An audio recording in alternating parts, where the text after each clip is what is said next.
Hello everyone, this is Monisha और आप देख रहे हैं सेल्फ लर्निंग।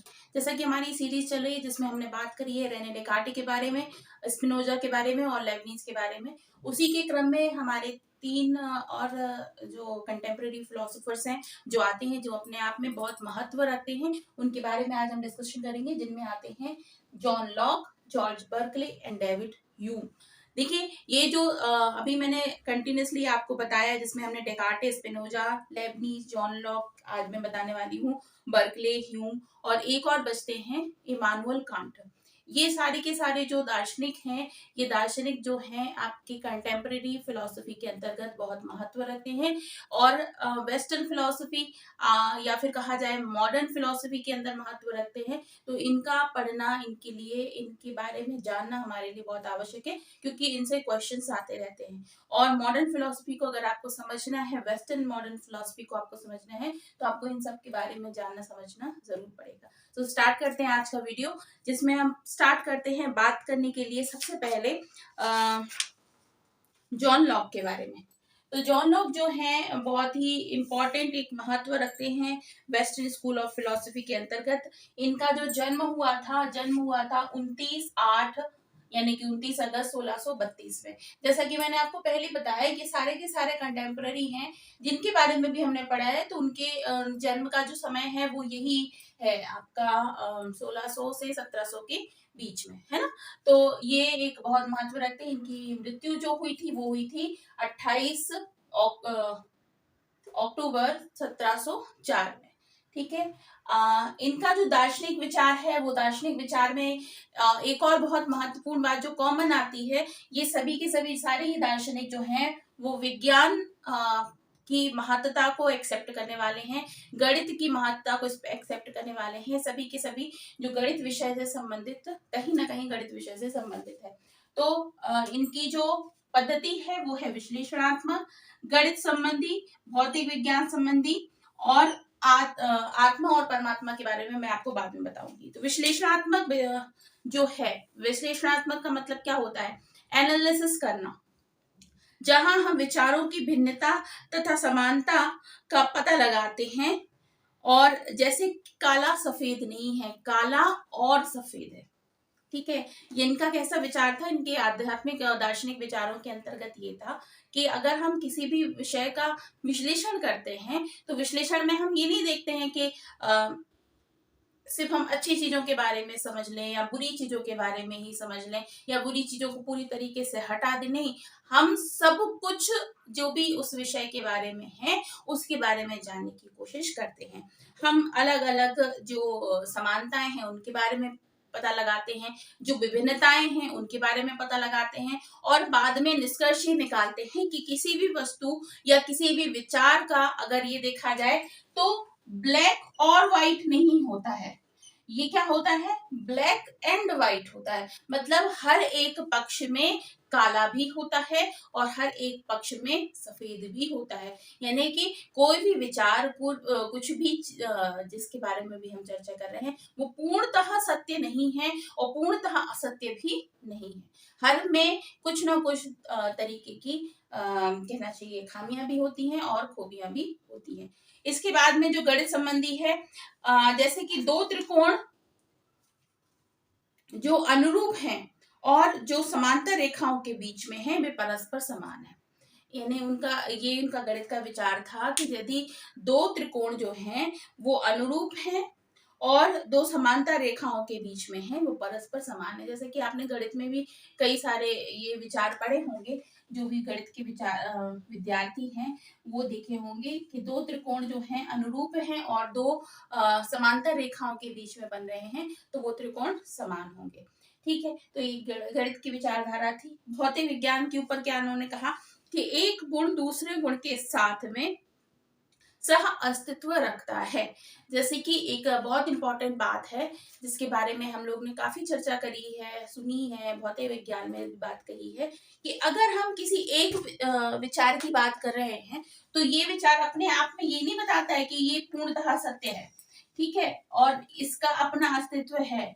जैसे मैं आपको उदाहरण के लिए बताऊं, कि अगर हम किसी भी मटेरियल की बात करते हैं, कोई भी मटेरियल की बात करते हैं, इस पूरी प्रकृति की बात करते हैं, तो अगर हम किसी जीव की बात करेंगे ना, तो जीव जो है वो अपने आप में पूर्णतः अस्तित्व नहीं रखेगा, उसका अस्तित्व दूसरों के कारण है। जीव को इस जीवन जगत में अपने आप को सरवाइव करने के लिए अन्य चीजों पर निर्भर होने की आवश्यकता है। वो अन्य चीजों पर निर्भर भी रहेगा, उनके कारण से ही उसका जीवन यापन होगा। तो ये जीव जो है, हर चीज जो है वो एक अस्तित्व अपने तभी रख पाती है जब वो दूसरों के ऊपर निर्भर करे, दूसरों के ऊपर से जुड़ता रहे। यानी कि कोई भी एक मटेरियल जगत में अगर कोई भी एक चीज है, तो वो उसका अस्तित्व तभी है क्योंकि वो दूसरे पर आधारित है, दूसरों पर, दूसरे के अस्तित्व को लेकर उसका अस्तित्व है। वो अपने आप में इंडिविजुअली स्वतंत्र नहीं है। हर व्यक्ति, हर वस्तु, हर प्राणी, हर विचार किसी ना किसी आधार को लेकर होता है। ठीक है, तो ये इनके विचार थे। आत्मा और परमात्मा के बारे में उन्होंने कहा कि आत्मा का और परमात्मा का जो ज्ञान है, जो कि बाकी फिलोसोफर से आपको मिला है, वो वास्तविक है। ठीक है, उस पर विचार किया जा सकता है। धार्मिक विचार किया जाए तो ये नास्तिकवादी समर्थक थे, नास्तिकवाद के समर्थक थे। शिक्षा के बारे में विचार किया जाए तो बच्चों को शिक्षा के देते समय उसके आनंद का भी ध्यान रखना चाहिए। अध्यात्म में पांडित्य की अपेक्षा बुद्धि को अधिक आवश्यकता है। ठीक है, तो ये ऐसे एजुकेशनिस्ट थे जॉन लॉक, जो जिन्होंने एजुकेशन के विषय में बहुत काम किया है। क्योंकि हम लोग बहुत सारी इनकी डेफिनेशंस पढ़ते रहते हैं, बहुत सारे इनके थॉट्स जो हैं अलग अलग विषय से संबंधित, अलग अलग, जैसे फिलोसफी में बहुत सारे जो ऐसे कॉन्सेप्ट्स हैं जिनके बारे में हम इनके बारे में पढ़ते रहते हैं। तो ये इनका जो कहना था कि जब बच्चों को हम पढ़ाते हैं ना, तो केवल हमें ये चीज नहीं ध्यान रखनी चाहिए कि हमें उन्हें सिर्फ इस विषय के बारे में समझाना है, हमें ये भी ध्यान रखना चाहिए कि वो समझने के लिए तैयार है भी या नहीं, उसके कंफर्ट के ऊपर भी ध्यान देना चाहिए, उसकी आनंद के ऊपर भी ध्यान देना चाहिए। अगर हम उसे जबरदस्ती उसकी इच्छा के विरुद्ध उसे सिखाएंगे, समझाएंगे, तो उसे कुछ भी समझ में नहीं आएगा। ऐसा इनका कहना था। तो बच्चे की आनंद की, बच्चे की रुचि की, बच्चे के इंटरेस्ट की भी बात हमको ध्यान में रखनी चाहिए। उसे वही शिक्षा दी जानी चाहिए जिसमें उसका इंटरेस्ट हो। ठीक है, धार्मिकवादी बात करी जाए तो ये नास्तिकवादी थे। इसके अलावा इन्होंने ये बताया कि पांडित्य की अपेक्षा बुद्धि पर विचार दिया जाना चाहिए। पांडित्य का मतलब ये कि मुझे बहुत कुछ आता है, मतलब मेरे पास में इस विषय का ज्ञान भी है, इधर इस विषय का भी ज्ञान भी है, दुनिया जहान का हमारे पास ज्ञान है, लेकिन इंटेलिजेंस जो है उसका हमने कभी टेस्ट नहीं किया, उसका लेवल टेस्ट नहीं किया। तो आप जब बच्चे को शिक्षा दें तो ये शिक्षा दें कि उसका जो बुद्धि का लेवल है वो बढ़े, ना कि उसके सिर्फ जो ज्ञान है, थ्योरेटिकल ज्ञान है, उसका लेवल बढ़े। उसकी बुद्धि का ज्ञान बढ़ना चाहिए, इस पर विचार किया जाना चाहिए। तो ये जॉन लॉक जो है बहुत अच्छा इन्होंने काम किया है अपने फिलोसफी, एजुकेशनल फिलोसफी में, और मेन फिलोसफी में भी बहुत इनका काम है। तो ये इम्पोर्टेंट फिलोसोफर है। दूसरी हम बात कर लेते हैं जॉर्ज बर्कले की। जॉर्ज बर्कले का जो समय काल है वो भी क्या है, 12 मार्च 1685, और इनका जो मृत्यु काल है वो है 14 जनवरी 1753। ठीक है, आयरलैंड में इनका जन्म हुआ था, ऑक्सफोर्ड यूके में इनकी मृत्यु हुई थी। ठीक है, और ये भी क्या है, कंटेम्प्रेरी फिलोसोफर में मॉडर्न फिलोसफी के अंतर्गत ये भी महत्व रखते हैं। और ये इनका जो काम था वो इन्फ्लुएंस था किससे, जॉन लॉक से, डेकार्टे से, लेबनीज से, न्यूटन से। सर आइजैक न्यूटन, जिन्होंने फिजिक्स में बहुत इंपॉर्टेंट ग्रेविटेशनल फोर्स का जो लॉ है वो दिया है, उनसे, लॉक से, जिनका बारे में अभी हमने बात किया, डेकार्टे के बारे में हम बात कर चुके हैं, लेबनीज के बारे में हम बात कर चुके हैं, और न्यूटन जिसके बारे में मैंने आपको बताया, ग्रेविटेशनल फोर्स के बारे में इन्होंने बताया था। तो इनसे ये प्रभावित थे। ठीक है, थ्योरी जो बात कही गई है, तो अनुभववाद की बात की है इन्होंने, अध्यात्मवाद की बात करी है, भौतिकवाद और नास्तिकता का खंडन किया है। अच्छा, ये ईश्वरवादी थे, ये ईश्वर को मानते थे, और भौतिकवाद का मतलब कि मटेरियलिज्म, मटेरियलिस्टिक जो बातें होती हैं उनका ये खंडन करते थे। नास्तिकता जो मतलब जो ईश्वर को ना मानने वाली कॉन्सेप्ट पे, इस पर भी ये एग्री नहीं करते थे, ये उसको अलग कर देते थे। ठीक है, तो इनकी जो थ्योरी थी उसके बारे में हम चर्चा कर लेते हैं। ज्ञान मीमांसा पर विचार करते हुए बर्कले इस निर्णय पे पहुंचे कि अमूर्त प्रत्यय का कोई अस्तित्व नहीं है। अभी अमूर्त प्रत्यय क्या होता है? देखिए, कॉन्सेप्ट होता है, एक होता है मूर्त, जिसको हम कह सकते हैं कि जो हमें शेप वाइज दिखाई देता है। जैसे कि सपोज ये मेरे सामने डस्टर है, तो ये डस्टर मुझे दिख रहा है, इसका एक मूर्त है, इसका एक शेप है, साइज है जो मुझे नजर आ रहा है। ठीक है, तो ये मुझे दिखाई दे रहा है, तो मैं बताऊंगी कि हाँ ये डस्टर है। ये पेन है, मुझे नजर आ रहा है ये पेन है। ठीक है, ये बोर्ड है, मुझे समझ में आ रहा है ये बोर्ड है। तो ये अमूर्त नहीं है, ये क्या है? मूर्त है। ठीक है, कॉन्क्रीट है। इसको साइकोलॉजी की टर्म में क्या कहा जाएगा? कॉन्क्रीट है, नजर आ रहा है, इसके बारे में हम देख सक रहे हैं, इसको टच कर पा रहे हैं। ठीक है, अब ये कह रहे हैं कि अमूर्त प्रत्यय का जो ऐसा कॉन्सेप्ट है जिसके बारे में, जिसका ना शेप है ना साइज है, जिसके बारे में आप कुछ भी कल्पना बस करते हैं, उसका कोई अस्तित्व नहीं होता है। ठीक है, क्योंकि कई सारे जो फिलोसोफर्स हैं उन्होंने बात करी है क्या, कि एक कोई ब्रह्म है, एक कोई निराकार ब्रह्म है, जिसका कोई शेप नहीं है, कोई आकार नहीं है, कुछ भी नजर उसके बारे में नहीं आता, लेकिन वो सर्वशक्तिमान है। इस तरीके की जो विचारधारा है जिसका कोई शेप नहीं है, इस पर ये एग्री नहीं करते हैं। अमूर्त प्रत्यय का कोई अस्तित्व नहीं है, इसके बारे में बात करते हैं। ये सिर्फ लोगों की कल्पना है, ऐसा इनका मानना है।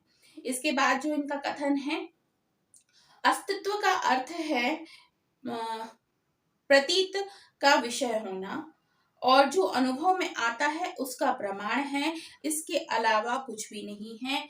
मतलब जो उनके अनुभव में आता है, मतलब जो चीज वो एक्सपीरियंस करते हैं। जैसे मुझे हवा लगी तो मुझे ठंडक एहसास हुआ, ठीक है, अनुभव हुआ, तो मुझे अनुभव होता है हवा का। अगर मुझे प्यास लगी है, मैंने पानी पिया, पानी पीने का मुझे अनुभव होता है। मैं ठंड लग रही है, मुझे किसी ने मुझे आग के सामने बिठा दिया और आग की वजह से मुझे गर्मी का अनुभव हुआ, तो वो एहसास है। ठीक है, तो अनुभव हुआ, इस कारण से वह सत्य है, क्योंकि मैंने वो चीजें फील करी। अदरवाइज इसका कोई अस्तित्व नहीं है, इनका ऐसा मानना है, इनका ऐसा कहना है। मतलब जो चीज अस्तित्व में आती है उसका विषय होना आवश्यक होता है, अनुभव में जो चीज आती है उसका प्रमाण होता है, इसके अलावा कुछ भी नहीं होता है। तो जो चीज आप अगर आत्मा परमात्मा के अस्तित्व को भी ये मानते हैं अगर, तो ईश्वर जो है वो अनुभव में आता है। अगर अनुभव होता है उनको तो वो सत्य है। अदरवाइज किसी अमूर्त के बारे में, अकल्पनीय के बारे में बातें करने के बारे में ये सत्य बात नहीं मानते। तो ये इनका जॉर्ज बर्कले का कथन था। ठीक है, अच्छा, यही जो इनका कथन था यही इनके एजुकेशन में भी आता है, इनके एजुकेशनल फिलॉसफी में भी आता है। डेविड ह्यूम के बारे में बात कर लेते हैं। तो डेविड ह्यूम जो है वो आधुनिक काल के मुख्य दार्शनिक माने जाते हैं। इनका जो जन्म है वो है 26 अप्रैल 1711, यूके में इनका जन्म हुआ था, यूनाइटेड किंगडम में, और 25 अगस्त 1776 में इनकी मृत्यु हो गई। ये स्कॉटलैंड, ग्रेट ब्रिटेन यानी कि यूके में ही स्कॉटलैंड नामक जगह पर इनकी मृत्यु हुई थी। एडिनबरा, एडिनबरा एक जगह है जहां पर इनका जन्म भी हुआ था और इनकी मृत्यु भी हुई थी। मतलब यूके के ही निवासी ये थे। ठीक है, और इनकी जो बुक है an inquiring concerning human understanding, मानव प्रज्ञा की परीक्षा, एक बहुत महत्वपूर्ण इनकी बुक है, जिसको हिंदी में कहा जाता है मानव प्रज्ञा की परीक्षा। दूसरी है नैतिक सिद्धांत की परीक्षा। ये इनकी कुछ बुक्स हैं जो बहुत महत्वपूर्ण है। इसके अलावा भी उनकी बहुत सारी बुक्स थी जिनके बारे में हमने काफी समय पे फिलोसफी में जब हम पढ़ते हैं तो पढ़ा है। ह्यूम का दर्शन अनुभव की पृष्ठभूमि में परमोत्कृष्ट है। मतलब इनका भी जो काम है वो किस पर आधारित है? अनुभववाद पे ही आधारित है। अच्छा, इनकी इन्फ्लुएंसिंग भी इन पर थी, जॉर्ज बर्कले भी थी, डेविड ह्यूम की, और इसके अलावा जो जीन पाल सात्रे हैं उनके ऊपर इनका इनका इन्फ्लुएंस था। मतलब वो भी उनको भी सही मानते थे, लेबनीज को ये सही मानते थे। इस तरीके से इनका भी इन्फ्लुएंस, इन सभी का इन्फ्लुएंस इन पर पड़ा था। ठीक है, अब इनका जो अनुभव की पृष्ठभूमि पर बात करते हैं। इनके अनुसार अनुभव और एकमात्र अनुभव ही है जो वास्तविक है। ये भी ये कहते हैं, जिस तरीके से जॉर्ज बर्कले कहते हैं कि अनुभव मतलब एक्सपीरियंस जो होता है वही क्या है? वास्तविक है, इसके अलावा कोई और चीज सही नहीं है। अनुभव के अतिरिक्त कोई भी ज्ञान सर्वोपरि नहीं है। अनुभव के अलावा अगर आप सोचो कि ये ज्ञान सर्वोपरि है, वो ज्ञान सर्वोपरि है, तो ऐसा कुछ भी ये मानने को तैयार नहीं है। बुद्धि से किसी भी ज्ञान की आविर्भाव नहीं होता। ये भी कह रहे हैं कि बुद्धि अगर आप चलाते हैं, बुद्धि से किसी भी ज्ञान का आविर्भाव नहीं होता है। बुद्धि के सहारे मनुष्य अनुभव से प्राप्त विषयों का मिश्रण यानी संश्लेषण और विश्लेषण करता है। इस बुद्धि से नए ज्ञान की वृद्धि होती है। ठीक है। क्या होता है कि जैसे मान लेते हैं आपने किसी भी कॉन्सेप्ट का अनुभव किया यानी एक्सपीरियंस में किया, तो आप क्या करेंगे, बुद्धि के द्वारा इसका संश्लेषण करेंगे। संश्लेषण विधि का मतलब समझते होंगे। संश्लेषण का मतलब क्या होता है, एनालिसिस करना, सॉरी सिंथेसिस करना, मतलब बहुत सारी छोटी छोटी चीजों को लेकर आकर आपको उनकी कड़ियां बनाकर उनको जोड़ना है ना। और जब हम विश्लेषण करते हैं तो क्या करते हैं, हम एक कोई कॉन्सेप्ट की छोटी छोटी कड़ियों को अलग करते हैं, फिर उनके बीच में आपस में संबंध निकालते हैं। तो ये जो इनके जो कॉन्सेप्ट में ये चीजें थी कि तो बुद्धि के द्वारा हम क्या करते हैं, जो भी हमें अनुभव मिला है उसका क्या करते हैं, संश्लेषण करते हैं, विश्लेषण करते हैं। उसके बाद में हम इस ज्ञान से बुद्धि के द्वारा एक नए अनुभव की प्राप्ति करते हैं, नए कॉन्सेप्ट का निर्माण करते हैं। ठीक है। तो ये हमने बात करी आज एजुकेशन के क्षेत्र में जो मॉडर्न फिलोसफी के अंतर्गत जो मेन फिलोसोफर्स आते हैं या फिर जो कंटेम्प्रेरी फिलोसोफर्स हैं उनके बारे में। आई होप आपको समझाने में मैं क्लियर रही। नेक्स्ट वीडियो में बताने वाली हूँ कि जो कुछ स्टूडेंट्स ने मुझसे पूछा है कि वो आंसर कैसे लिखे जिससे कि उनको अच्छे नंबर मिले, तो आप उस वीडियो को जरूर देखिएगा, how to write a answer for BEd और एमएड, है ना। तो आपको उसको जरूर देखना चाहिए। अगर ये वीडियो पसंद आए तो please like share and subscribe जरूर कीजिए। और एक और हमारे फिलोसोफर बच रहे हैं इमानुएल कांट, जिनके बारे में हम नेक्स्ट वीडियो में चर्चा करेंगे। That's all from my side in this video. Bye bye.